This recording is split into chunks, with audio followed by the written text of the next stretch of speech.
ഇപ്രാവശ്യത്തെ വളരെ സിമ്പിളായിട്ടുള്ളൊരു ബർത്ത്ഡേ ആയിരുന്നു. ഞാൻ ഒന്നിനും ഒരു പ്ലാൻ ചെയ്യാനുള്ളൊരിതിലായിരുന്നില്ല. അപ്പോൾ അനിയത്തി വന്നിട്ടുണ്ടായിരുന്നു. അപ്പോൾ അത് ചെറിയ കേക്ക് മേടിച്ചു, കട്ട് ചെയ്തു. ഇപ്പോൾ നിങ്ങൾ കണ്ടുകൊണ്ടിരിക്കുന്ന ആ ഒരു പോപ്പർ ഉണ്ടല്ലോ, അത് എനിക്ക് തോന്നുന്നൊരു 6 7 ഒക്കെ പ്രാവശ്യം സെലിബ്രേഷൻസ് വന്നപ്പോൾ അതവിടെ കൊണ്ടുവയ്ക്കും. എനിക്ക് തോന്നുന്നു എല്ലാവർക്കും അങ്ങനത്തെ എക്സ്പീരിയൻസ് ഉണ്ടാവും. അവിടെ കൊണ്ടുവയ്ക്കും, എന്നിട്ടത് പൊട്ടിക്കാൻ മറക്കും. അങ്ങനെ ഏകദേശം ഒരു 2 കൊല്ലമായിട്ട് അവിടെ ഇരിക്കുന്ന ഒരു പോപ്പർ അവസാനം പൊട്ടിച്ചു.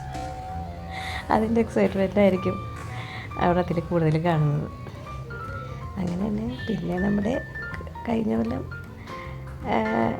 ഇല്ലാതിരുന്ന ഉണ്ണി ഇപ്പോൾ എൻ്റെ കൂടെ അവിടെ കേക്ക് കട്ട് ചെയ്യാറുണ്ട്.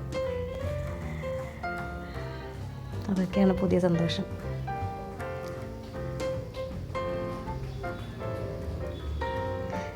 അതേപോലെ തന്നെ എൻ്റെ സിസ്റ്ററിൻ്റെ മാരേജ് കഴിഞ്ഞു. അപ്പോൾ ഹസ്ബൻഡിൻ്റെ കൂടെ അങ്ങനെ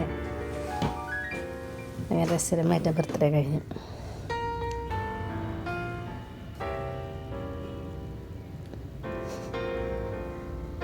കേക്ക് നോക്കുമ്പോൾ അവൻ്റെ എക്സ്പ്രഷൻസ് കണ്ടോ.